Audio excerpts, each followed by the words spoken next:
Hi friends, நீங்கள் இந்த வீடியோவில் என்ன பார்க்க போறீங்கன்னா 30 days handwriting improvement class நான் ஸ்டார்ட் பண்ணியிருக்கேன். இங்கிலீஷில் கர்சிவ் ரைட்டிங் எப்படி ரைட் பண்ணணுங்கிறத டீச் பண்ணுறதுக்காக நீங்கள் 30 days என்னோட வீடியோஸை ரெகுலராக ஃபாலோ பண்ணீங்கன்னா உங்களாலையும் கர்சிவ் ரைட்டிங் இங்கிலீஷில் கர்சிவ் ரைட்டிங் இம்ப்ரூவ் பண்ண முடியும், நீட்டாகவும் ரைட் பண்ண முடியும்.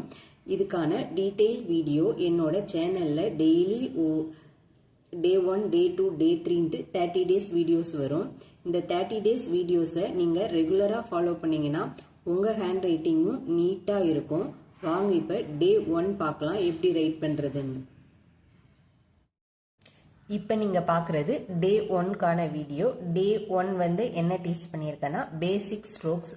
நான் இது டீட்டெயில்டாக என்னோட வீடியோவில் இருக்குது. நான் இதை இப்போ ஃபஸ்ட் ஜஸ்ட் Day 1 நம்ம என்ன கற்றுக்க போகிறோம்னா பேசிக் ஸ்ட்ரோக்ஸ் ஃபார் ஹேண்ட் ரைட்டிங் தான் கற்றுக்க போகிறோம். இது ப்ராக்டிஸ் பண்ணுறதுக்கு உங்களுக்கு தேவை ஒரு 4 lines நோட்டு. உங்களுக்கு பென் ஆர் பென்சில் எது கம்ஃபர்டபுளாக இருக்கோ அதை நீங்கள் செலக்ட் பண்ணிக்கலாம்.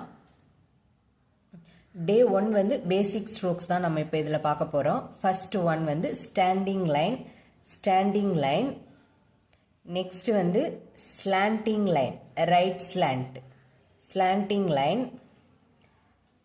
Next one opposite side of slant. இது ரைட் ஸ்லாண்ட், இது லெஃப்ட் ஸ்லாண்ட். Sleeping line. இது சி பேட்டர்ன் ப்ராக்டிஸ். இது ஆப்போசிட் சைட் ஆஃப் சி.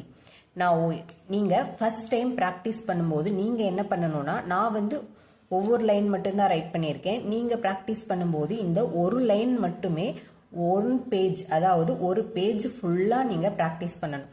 இப்போ ஃபர்ஸ்ட் ஒன் ஸ்டாண்டிங் லைன் நீங்கள் ஃபர்ஸ்ட் ப்ராக்டிஸ் பண்ணீங்கன்னா அதுவே ஒரு பேஜ் ஃபுல்லாக ரைட் பண்ணுங்க. ஃபர்ஸ்ட் அதாவது ஒரு இது மட்டும் நீங்கள் ரைட் பண்ணாதீங்க.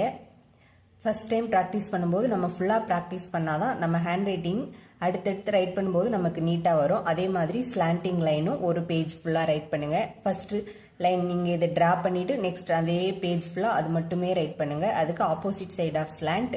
நெக்ஸ்ட் ஸ்லீப்பிங் லைன், அதுவும் ஒரு பேஜ் ஃபுல்லாக. நெக்ஸ்ட் சி ப்ராக்டிஸ், அதுவுமே ஒரு பேஜ் ஃபுல்லாக. எல்லாமே ஒரு பேஜ் ஃபுல்லாக ப்ராக்டிஸோட டீட்டெயில்டு வீடியோ என்னோட சேனலில் இருக்குது. எப்படி லைன்ஸ் ரைட் பண்ணணுங்கிறத நான் ஸ்டெப் பை ஸ்டெப்பாக டீச் பண்ணியிருக்கேன். நீங்கள் அங்கே போய் செக் பண்ணிக்கலாம். இந்த வீடியோ உங்களுக்கு பிடிச்சிருந்தா please subscribe my channel. Okay, thank you, bye.